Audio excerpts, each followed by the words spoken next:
I clicked on it. There we go, YouTube. Work with me here, YouTube. Alright, let's do this. Let's go. Uh-oh. Starting off calm. Peaceful. I'm scared. What's the internet? My tube? Oh, great graphics. Hello everyone, James Stephanie Sterling here. Today I'd like to talk about what makes a real gamer. It's often been said that I'm not one of those, that I'm not a proper gamer. In fact, it has been increasingly said that I hate video games. Well, let me ask you, would someone who hates video games have the following items? Because everybody knows that good gamers consume, right? I have this bag, right? That belonged to Satsuma from the Telltale's Wolf of Wall Street game. And I've got this lollipop from that game about the girl with the chainsaw. Chainsaw Lollipop. I think it was called. Lollipop so chainsaw. There. I still need that game. I still need to play that game. It's so stupid. Still right, Absolutely not. Me criticises a game. 720p is a groundbreaking res, You right? just What do you hate mean we're video 8K now? games. It's in it. Me. This is bad. It's at games I like. Them. Not those video games. That's something I tweeted t'other day based on an interaction I'd had that could only be described as fucking hilarious. Well, it could also be described as exhausting, bollocksing, tripe, but my therapist says I should put a more positive spin on things, so let's go with hilarious. T'other day. Yeah. T'other day. Yeah. Now, I know I'm going to make that fucker's day because they'll think their rhetorical bilge got under my skin, and on some level it did. I'll admit that. Not because they said anything correct, but because through all their condescending smugness and psychoanalytical pontification, they didn't realise how wrong they were, or that what they were saying with such self-satisfied confidence had been pulled from the same well of intellectual dishonesty that people who whine about video game reviews have been slurping out of for close to 2 decades now.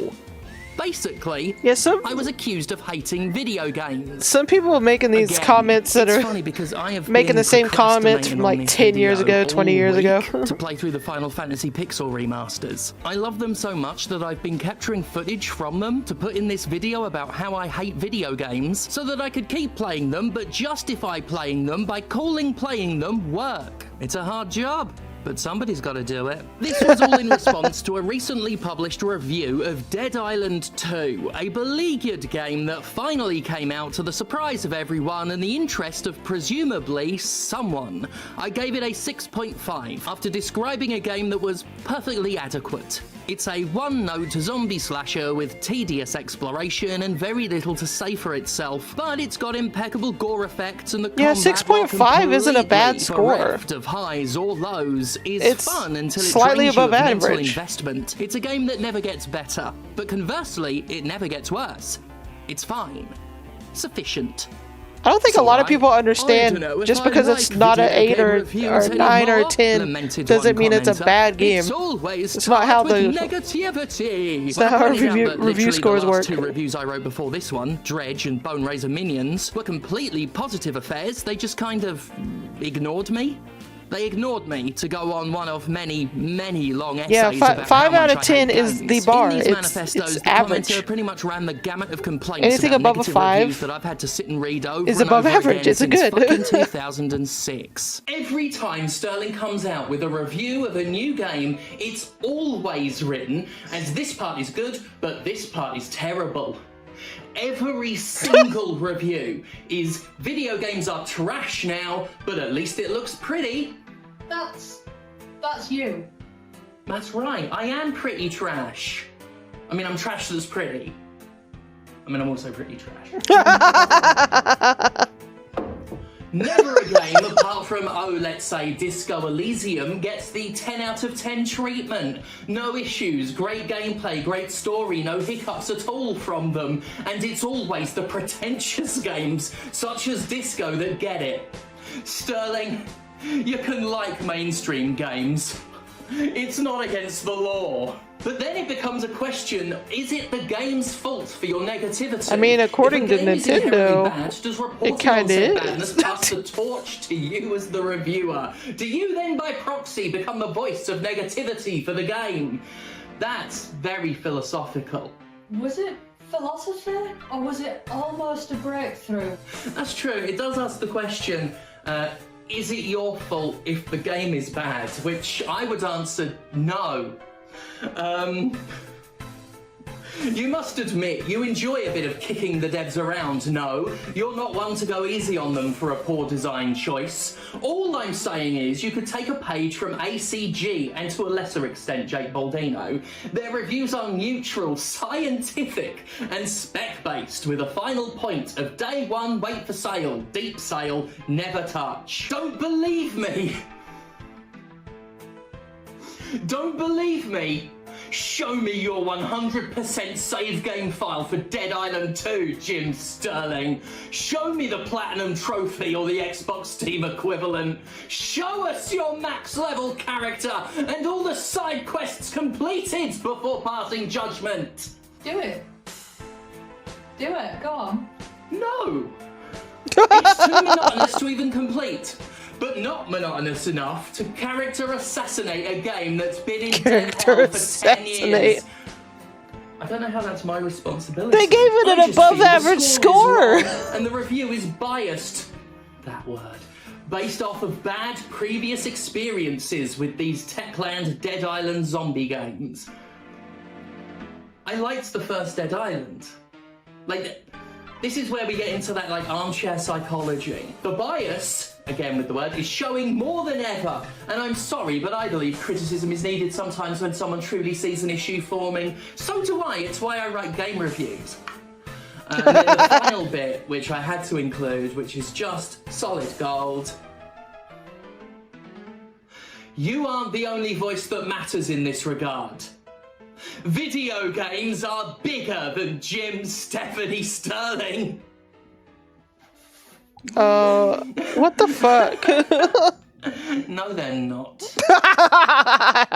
You'll note that none of those excerpts entertained consideration for the possibility that I just didn't happen to like the computer game as much as they liked the computer game. I know I joke about hating video games, and everybody who's ever made a video game, played a video game, sold a video game, thought about a video game, or been so much as photographed near a video game. But I like to think it was understood by the vast majority of folks that it was, quite obviously, a joke, despite the fact it's completely true. Unfortunately, the scream-flavoured slurry-scape that is video game discourse doesn't have much time for nuance, even if such nuance carries all the subtlety of a clown eating foreskins with a firework fork. Stephanie Sterling hates video games. It's an argument as long and as tired as Mitch McConnell's massive sleepy dick. I'll grant you, at times, it can be hard to tell. My video work of 2021 especially focused on the game industry's darkly depressing underbelly to such a degree that my contempt for the business overshadowed any regard I might have had for the medium itself. I think back then, you could make a believable case, but this is rarely what the charges of video game hatred are actually about. No, it's about something that has, ironically, been key to reigniting my interest in good old-fashioned gaming discussions rather than miserable diatribes about how something capitalism bad. Returning to written game reviews after years away has been a huge part of me actually liking talking about games again in general, because critically examining them is literally my favourite way to engage with the medium. But if certain commenters are to be believed, my reviews are proof positive that I really don't like video games. This was a common response to my review of the Dead Space remake. Now I realise it was controversial, but I was a harsh judge of that particular product. I didn't appreciate EA remaking a game whose original series it vandalised and original studio it drove to literal destruction. I didn't care for its padding content, and I just wasn't that impressed by it.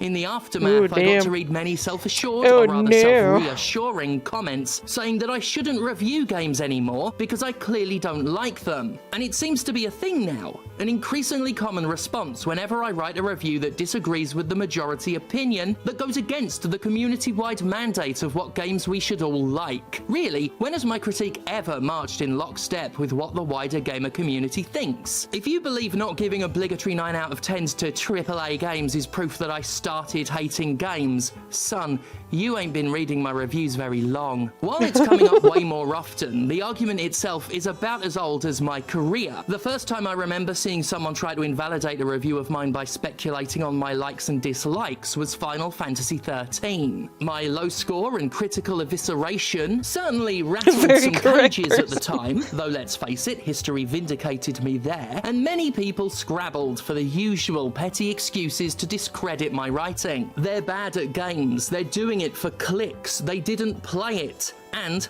the one comment that stood out to me for being a complete asspull, Sterling just doesn't like JRPGs. Doesn't like JRPGs. The critic whose love of Lost Odyssey saw them push back against the game reviewers who, at that time, were literally hating on traditional RPG gameplay, didn't like Final Fantasy XIII, of all bastardized genre fucking action games, because they don't like RPGs from Japan. It wasn't just a statement made without evidence. It was made in the face of evidence. It was made with anti-evidence. But it sounded good. To them, at least, it sounded plausible. These are a bunch of people that are just and, most crucially, not doing research and just like spewing bullshit. To deny the existence of a conflicting opinion. Like I said about the weird Dead Island simpery earlier, this which again, they argument, gave like it an above average score. Reviews refuses to touch the simple and straightforward notion that maybe the reviewer just didn't like the same computer game as them. It's what it all comes down to, always. They can't comprehend, they can't cope with the idea that someone doesn't agree with them. So they come up with excuses, ulterior motives, increasingly wild speculations to explain away what they consider an outright anomaly. This is where all the classic excuses come from. They're bad at games, they're playing it wrong, they're doing it for attention, they don't know the genre, they're biased, they're being paid off, they don't like games, etc. It all comes from a mindset that knows it can't accept the existence of a conflicting opinion, because otherwise these people would have to admit that their own opinion isn't a universal truth. Earlier, I called these excuses intellectual dishonesty, but at this very moment, I've started to believe it might actually be worse than that. In their own twisted, perverse way, these religious fundamentalists might actually be completely, 100% honest. There are few things more powerfully deceptive than the truth of the deluded. For no matter how wrong a true believer may be, the strength of their conviction can topple whole mountains of evidence. It's quite philosophical, that. I just made it up. The capital G but why is it so true, though? Their scarily zealous love of an The truth of the deluded. so heavily to their identities and egos that a conflicting take on said product is a disturbing glitch in their matrix. In their minds, it's such an undeniable truth that, say, Breath of the Wild is literally perfect, that even so much as saying it's merely good instead of flawless is grounds for a harassment campaign, that publishing anything less than unwavering praise is a crime so vile as to prove eternally unforgivable, to the point that, years later, yeah, these people are used to curse reviewers the like critic's from name and IGN. scream about Zelda's precious Metacritic score being damaged by that loathsome 7 out of 10. Really looking forward to Tears of the Kingdom, by the way. This is why you see so many of these people demand the reviews be objective. Yeah, like IGN will be like, AAA game comes out, couldn't get it to start, 9 out of 10. Opinions work. I very famously parodied the concept of the objective review, but I've never really sat and talked about what they're really asking for. They don't demand objective reviews because they actually want objectivity in the purest sense of the word. It's because they truly, deep down, believe that their opinions really are facts. I used to say that these people just want game reviews to agree with them, but the more I think about it, the more I realize that isn't quite what's going on. They don't want reviews to agree with them. Oh no. They want game reviews to agree with their reality.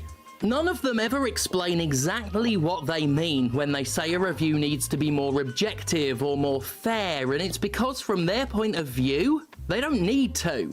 They start from the position that the quality of a video game is already an evidenced, provable, scientifically immutable fact, and they work from there. It would be like arguing that the sun isn't hot, or that Alien Ant Farm Smooth Criminal isn't superior to the original. Of course, sometimes their attempts to redefine reality according to their perception of it is incongruous Best game with, ever made, hands down, no reality. contest. So it is 1 out of that 10. when they decide to go with the excuse that a reviewer like me just hates video games, they're fucking faced with a bit of a IDM. dilemma when it's pointed out that, no, there's plenty of video games they like, they just didn't happen to enjoy the same ones. And that brings us back to the kind of interaction I described at the beginning of the video. They hate video games. No, not those ones. When faced with the very clear truth that I obviously love plenty of video games, they'll quickly move the goalposts if they don't outright ignore it. Oh, well, no, they only like games I haven't heard of. They only like weird indie little shit. They only like games that don't count. Games that aren't proper. As our inspiring commenter from earlier smarmily smarmed, Sterling, you can like mainstream games. It's not against the law. Now, ignoring the fact that there are also plenty of examples of mainstream games I like, such as the enjoyable 7 out of 10 classic Breath of the Wild, I think that comment makes it quite clear what these people actually mean when they say I don't like video games. They mean I don't like the right video games. I don't like the chosen ones, the mandated ones, the ones we all have to universally agree are good if we don't want to face social ostracization. This is why I can give a fucking 10 out of 10 to Bone Razor Minions, easily the best fucking game of the year so far, and still be called a cynical bitch who no longer loves games and should stop writing reviews because my hatred of the medium has destroyed my ability to write an objective critique, because I don't like the right ones. I don't like what they like, and since we already determined that they believe their opinions to be inalienable facets of objective reality, it stands to reason that the games they like are the only games they consider to be real ones. Hell, if you want to do it to yourself, go online and look up arguments over what is and isn't a real video game. It was a huge debate in the 2010s, alongside the classic what is an art game argument. You'll find the attitude I've described in action, as hardcore gamers TM love saying that games they Scored dislike, dot hat usually below indie a shit, 5 out of often made by 10 because it had a marginalised bad creators, name. aren't real video games. And that brings us to the darker side of this whole subject. See, while we focused on game reviews specifically, the fans argument just that I added the just hate word, video "Oh my games now," God. as I mentioned earlier, That's is a so general stupid. complaint that's been thrown at me whenever I say anything that certain online communities disagree with, and it's being thrown around more and more. It was actually my husband who pointed this bit out to me. What people are doing when they say this is exactly what they do when they say certain video games aren't real video games. They're not just invalidating an opinion they don't like, they're invalidating the very presence of a person in their space. It's a very clear form of othering, essentially saying they're not one of us, and excluding them to such a degree they don't ever have to be listened to. As a way of denying the legitimacy of a video game critic, it's about as aggressive as it gets. If your job is to review games and it's been established that you don't even like games, they've put the job of discrediting your work on easy mode, which is funny considering how many gamers TM fucking hate playing on easy. Earlier I mentioned that people who say I don't like video games commonly preface that assessment by saying they reckon I should stop writing reviews, and that's a perfect betrayal of the motive behind said assessment. If I hate video games, I should stop reviewing them. That's actually what they want. Indeed, whether it's a review or not, they don't want me to talk about games, and of course I should stop. I hate them after all. Whether I actually like or dislike them doesn't matter. I'm not saying things they want to hear, so they'll arrive at any conclusion that suggests I shouldn't be speaking. Arguing that I'm not fit for purpose as a critic, well, that saves them having to engage with a single thing I could ever have to say. Instant invalidity. Just add water. And given how much of these fuckers cry over anything less than a 9 out of 10, there's plenty of water to go around. What struck me when I tweeted about not liking the right kinds of games were responses from people who said they'd experienced this not just in video games but in other media discussions as well. It's not uncommon, and it's not just me, it's what fans do. Fandom in general loves insulating itself in comfort, it loves an echo chamber, and to one degree it's understandable. A fandom is formed out of a shared love of something. That love is a mutual belief, a unified unifying factor, a shared truth. So on some level, I appreciate there being some expectation of conformity, agreement, and echoed sentiment. Of course, material reality doesn't quite work the way their reality does. Human beings are not a hive mind, even at their most united, and many fan bases can have a real problem processing that conflict. It's why we've seen way too many fan communities harass minorities, violently resist even the slightest changes to their favourite media, and utterly lose their shit over criticism that comes from anybody they perceive to not be their own, or indeed why they will claim somebody in their group isn't one of them if they rock the boat too much. It's all deeply weird. I've done this job for nigh on 15 years and it's never not been fucking strange to see just how fans will break their own brains to substitute reality with their own version of the comfortable truth. Even as the same circular arguments about objectivity and opinions have bored me to fucking death, my sheer bafflement at the seriousness with which fans take game reviews has always been as fresh as the first time I saw people flip their fucking shit when I said I didn't think Patapon was particularly brilliant. I think, though, that coming into it this time with the fresh take that it's all about the very perception of reality itself has helped me understand things in a way I never quite could before. I think I get it now. Yeah, I get it now. And you know what?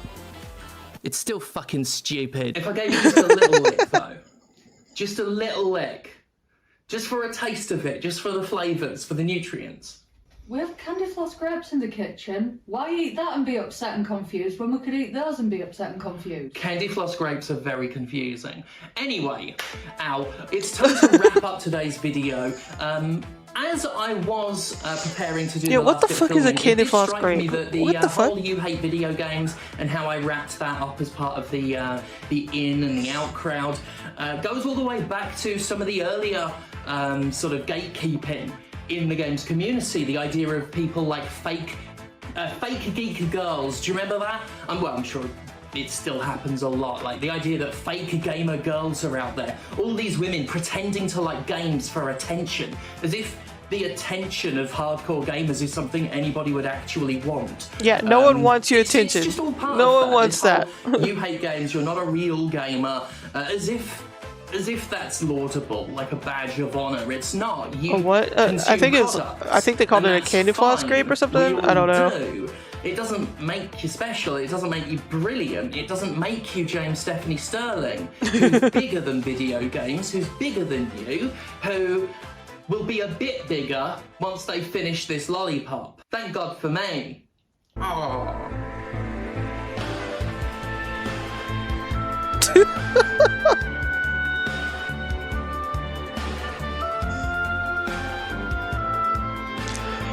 Oh my god, I love how this all started just from like another comment about this bullshit about, oh god. An above average score over an above average score. I can't with people.